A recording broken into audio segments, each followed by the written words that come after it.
Welcome back to the channel. Get comfortable, grab something to drink, and tell me in the comments what city or country you're listening from.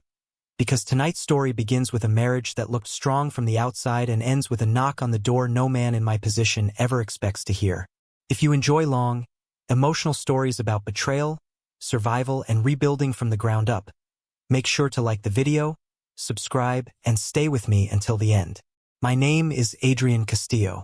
I'm 55 years old now, and this is the story of how my wife walked away from me and our 2 children for another man, only to come back more than a decade later asking for something she had no right to expect. 13 years ago, when all of this started, I was 42 and convinced I had built a dependable life.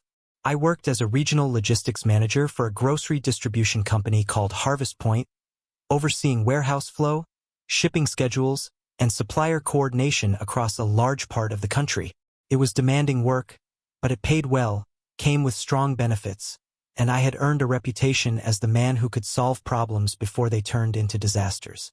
I had started near the bottom and worked my way up year after year, and there were already rumors that I might soon move into a senior operations role.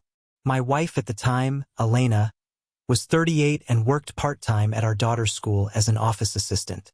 Our daughter, Isabel, was 17 then, sharp as a blade and determined to study journalism. Our son, Mateo, was 13, more interested in games and baseball than homework, but he was gentle-hearted and impossible not to love. We lived in a 2-story house in a quiet suburb outside Monterey, the kind of neighborhood where people trimmed hedges on Saturdays and kids rode their bikes until sunset. It wasn't flashy, but it was ours. I had been paying the mortgage for years, and for the first time in a long time, I felt like all the overtime and missed dinners were finally turning into something solid. I believed we were a normal family, busy, maybe a little tired, but stable. My hours were brutal during peak seasons. Anyone who has worked in supply chains knows that holidays don't create joy for the people behind the scenes. They create delays, shortages, emergency calls, and endless spreadsheets. I told myself Elena understood that. The extra shifts paid for Isabel's college fund. They kept us ahead on the house. They covered sports fees, car repairs, school expenses, and the 1,000 little costs that come with raising children. Looking back, I think the first warning was not some dramatic scene. It was the way our conversations started sounding like 2 strangers sharing the same kitchen.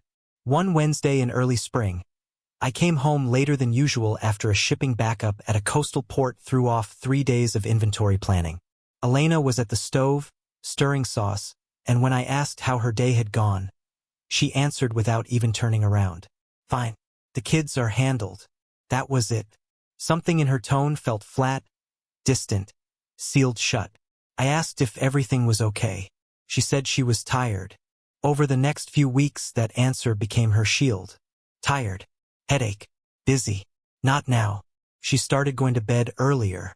She carried her phone everywhere, even into the bathroom. When I asked simple questions, I got clipped responses that made it clear I was interrupting something more important. I noticed it, but I did what a lot of husbands do when life is already heavy. I explained it away. Stress, routine, age, burnout. I wanted a harmless explanation, so I chose one.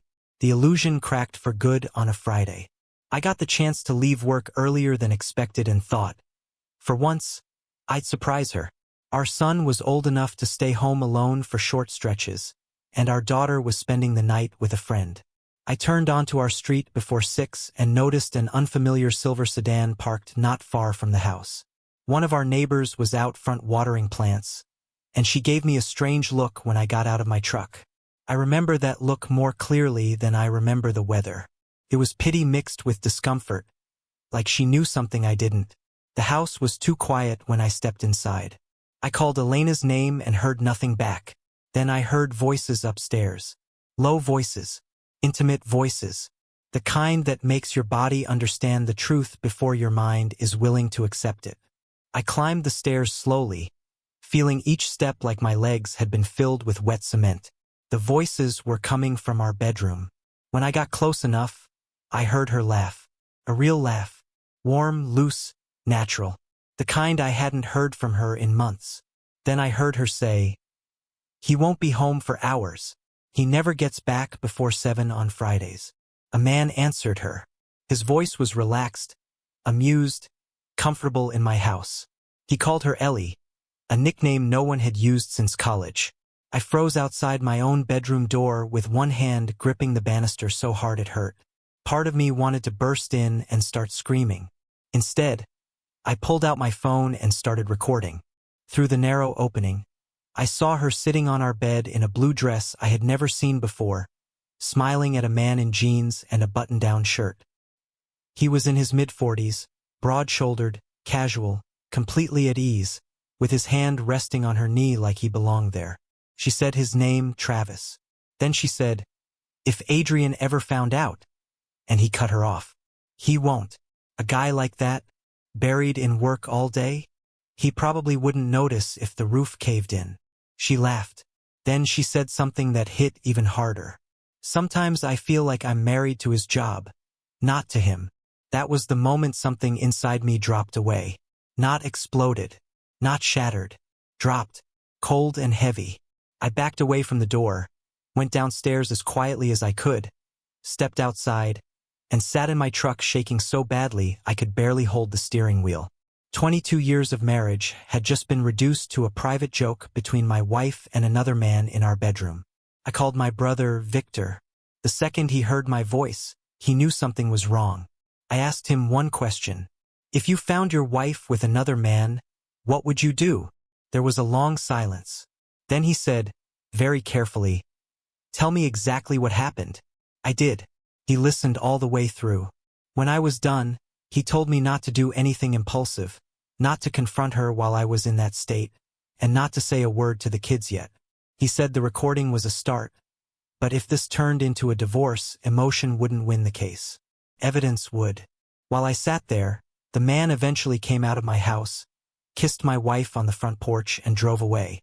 I waited another 10 minutes before going back inside. Elena was in the kitchen, acting like nothing had happened. She glanced at me and said, "You're home early." I looked at her face, at the hands that had touched another man in my bed and were now calmly chopping vegetables for dinner, and I answered, "Quiet day." She nodded and kept cutting. That level of composure scared me more than panic would have. The next week was torture. I kept functioning at work, but my mind was somewhere else every second. My brother gave me the number of a private investigator named Russell Shaw, a former detective who specialized in infidelity and family cases. We met in a diner downtown during my lunch break. He was a heavy-set man with sharp eyes and the flat, no-nonsense tone of someone who had seen too much. He told me that once he started digging, there would be no going back. I told him I already knew enough to lose sleep forever. What I needed now was proof that would stand up in court. He asked for every detail I had.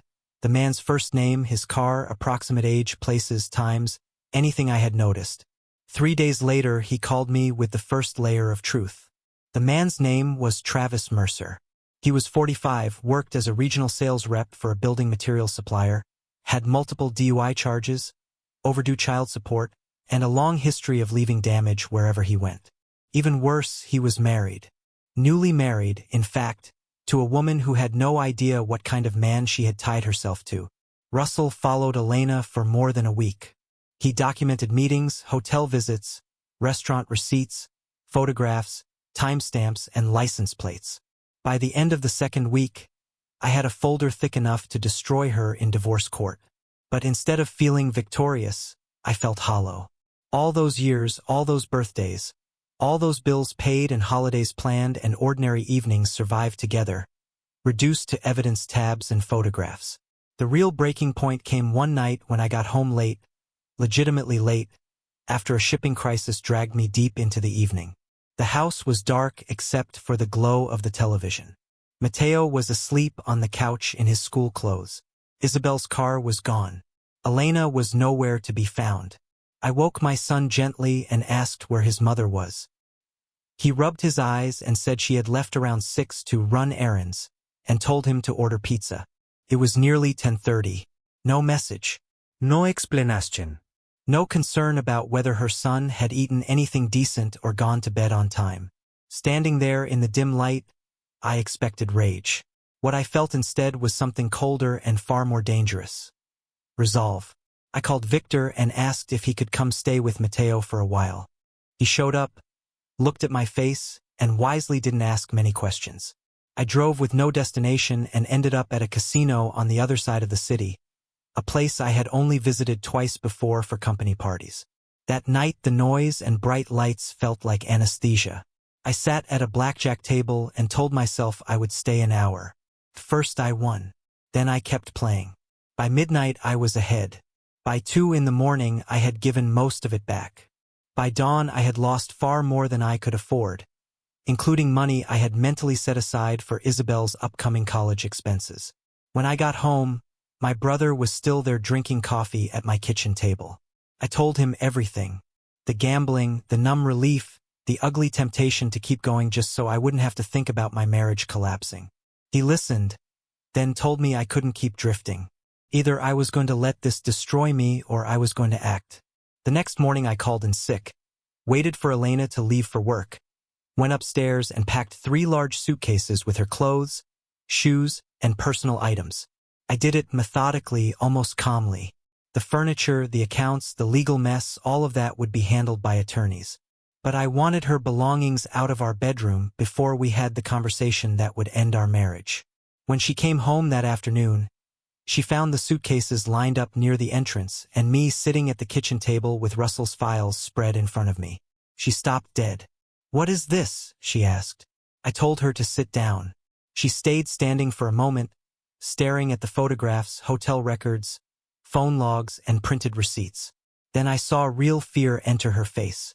She asked if I had hired someone to spy on her. I told her I had hired someone to document what she was doing while I was at work supporting our family. She sat slowly, pale and silent, and asked how long I had known. I told her I had caught her in our bedroom weeks earlier. I told her I knew about Travis, about the hotels, and about his wife. That last part hit her hardest. She had convinced herself she was living in some private romantic tragedy. The reality was uglier. She was helping a serial liar betray another woman while destroying her own children's home. She started crying. I felt nothing. No satisfaction. No pity.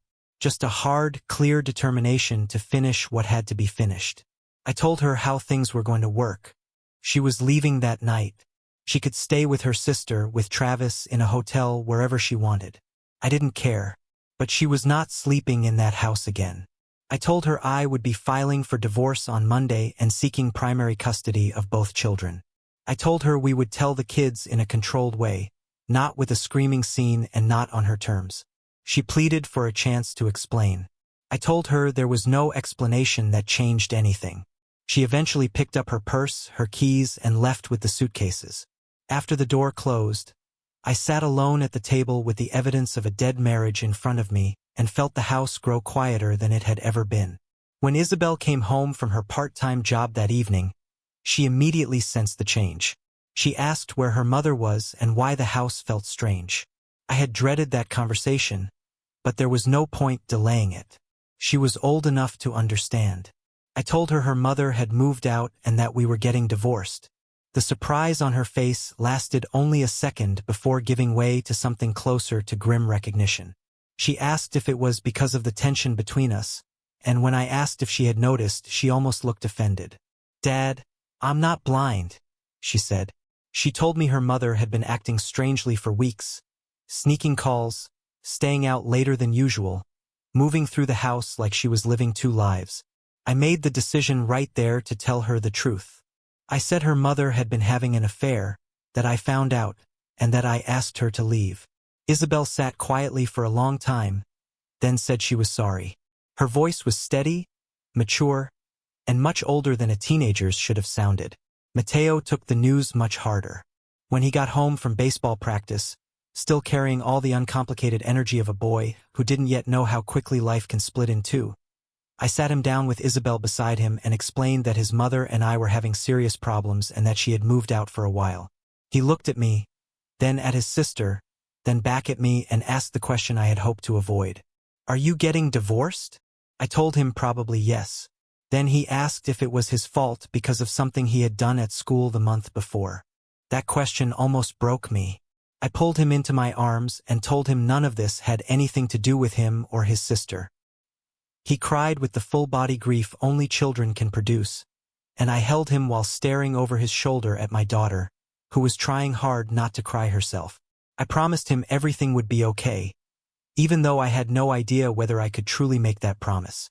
For a few weeks after Elena moved out, I thought we were adjusting. Matteo started seeing the school counselor.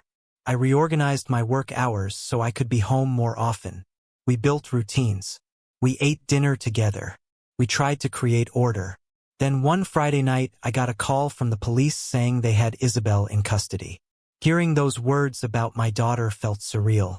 She was the responsible one, the smart one, the girl who followed rules because she had plans for her future. I drove to the station with my hands locked around the wheel and found her sitting at a metal table with swollen eyes, accused of underage drinking and vandalism after she and a group of other teenagers had been caught in a public park after dark. Security footage showed the group knocking over trash bins and damaging property while running from officers. On the drive home, she barely spoke. Once we got back, I made coffee for both of us even though it was close to 1 a.m, and we sat at the kitchen table where so many painful conversations had already happened. I asked her to help me understand. At first she said nothing. Then it all came out. She told me everything felt broken. Her mother had left. I was either working, dealing with lawyers, or trying to keep Matteo from falling apart. College was coming. The whole school knew about the affair because someone had seen Elena and Travis in public and gossip had spread online. She said those kids made her feel normal for a few hours, like she wasn't the girl everyone pitied. Her words hit me hard because they were true. I had been so focused on keeping the machinery of our lives running that I had missed the emotional collapse happening quietly inside my daughter. I apologized. Not as a strategy, not as a parent trying to regain control, but because I had failed to see what she needed. The next morning I arranged counseling for her too, and I had a hard conversation with myself about the difference between providing and being present. The divorce dragged on for months.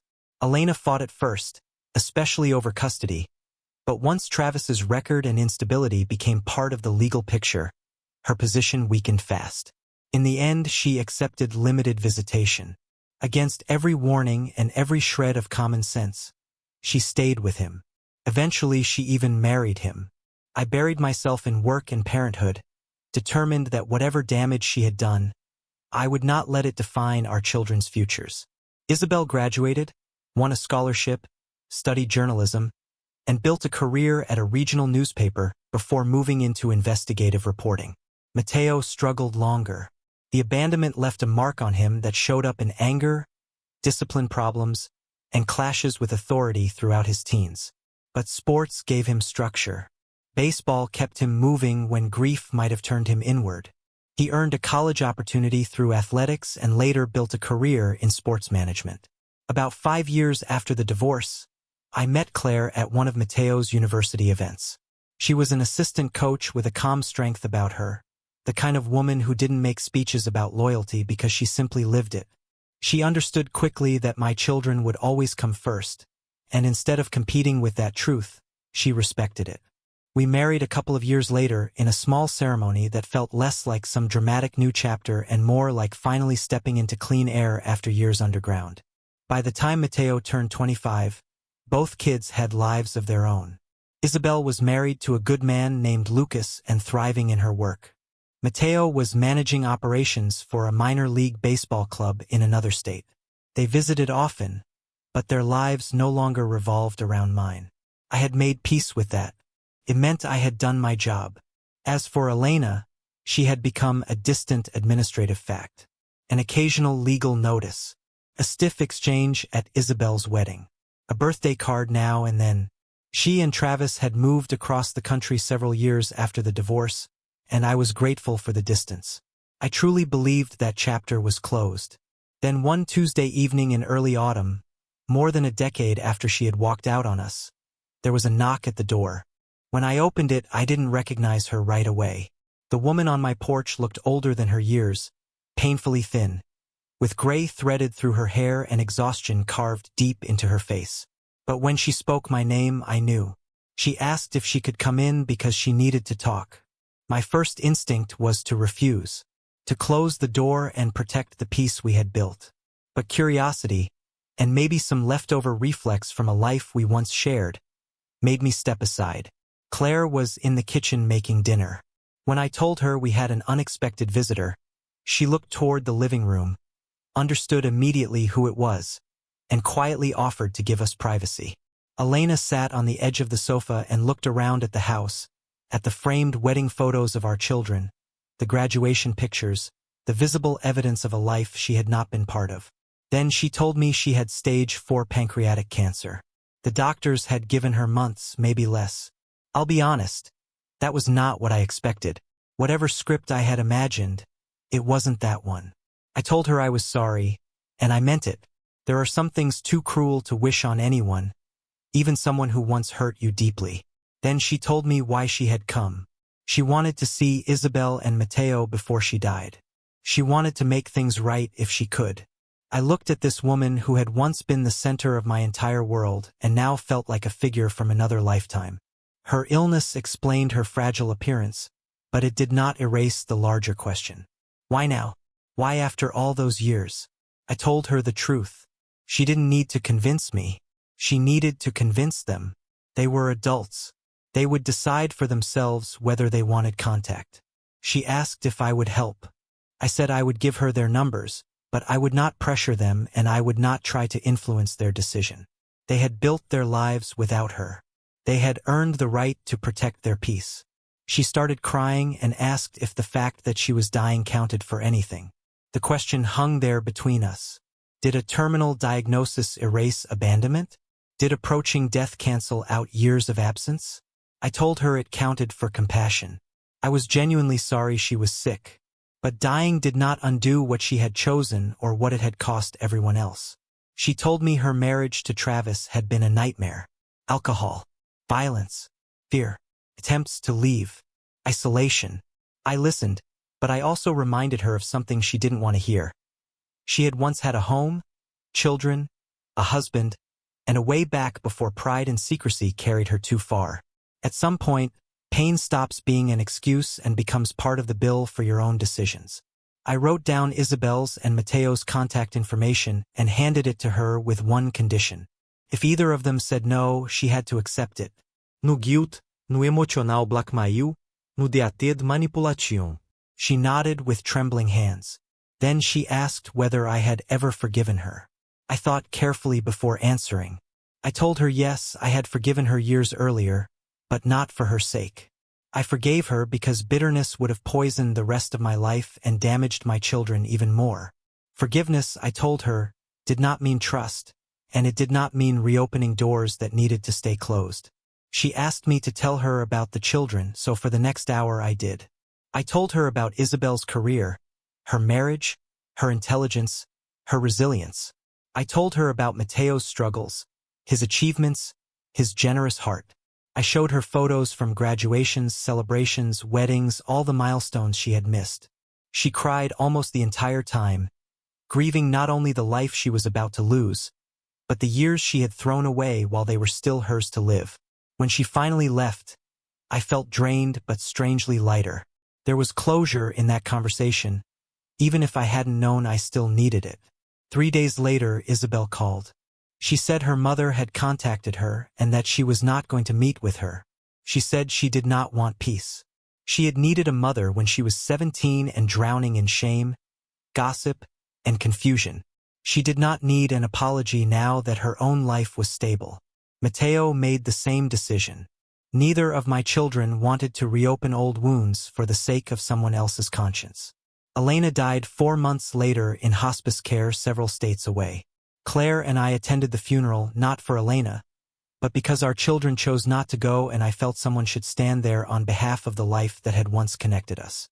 The service was small. A few distant relatives. A handful of acquaintances.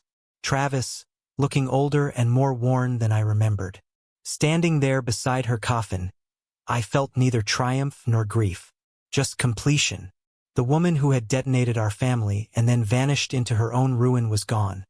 And somehow we had all survived.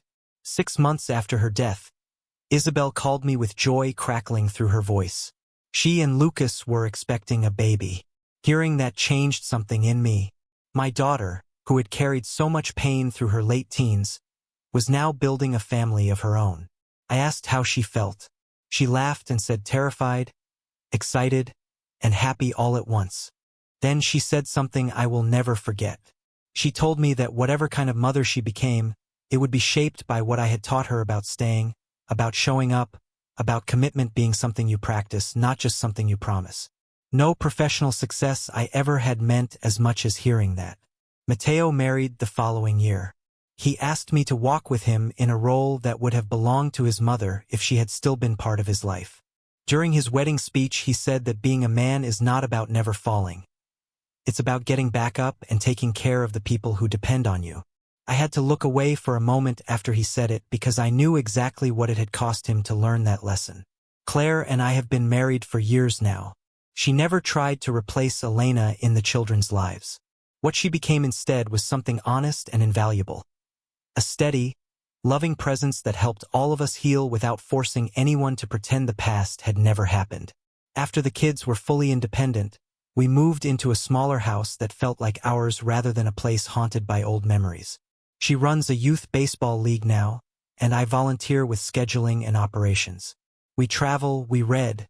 We enjoy the kind of quiet companionship I once believed only other people found. Isabel's daughter, Emma, was born on a bright October morning, and the first time I held my granddaughter, I felt a kind of fullness that had nothing to do with revenge, or loss, or even survival. It was about continuity, about what remains after destruction if you keep choosing to build. I also eventually dealt with the gambling spiral that grabbed me during the worst part of the divorce. I talk openly about it now, especially with younger men who think self-destruction is a private way of coping. It isn't. It leaks into everything. Recovery is not just about stopping the harmful behavior. It is about replacing it with a better life, one honest choice at a time. Now, at 55, I understand something I was too naive to grasp when I was younger. Families are not defined by blood alone, or by marriage certificates, or by who was there at the beginning. They are defined by presence, by consistency, by who stays. Elena gave birth to my children, but Claire helped hold our family together while we healed. Love, I have learned, is not found in dramatic speeches or desperate apologies years too late. It lives in ordinary loyalty repeated over time. The most important lesson of my life is that forgiveness is not the same thing as restoration. I forgave Elena because I wanted peace, and because my children deserved a father who was not ruled by bitterness. But that forgiveness did not require me to invite her back into our world, and it did not obligate my children to do the same. Some bridges burn beyond repair, and wisdom is knowing when rebuilding them would only lead you back into the fire. If the story stayed with you, leave a like, subscribe to the channel, and tell me in the comments where you're listening from. And if you've ever had to rebuild your life after someone you trusted tore it apart, remember this. The end of one family story does not mean the end of your life. Sometimes it is only the beginning of the truest one.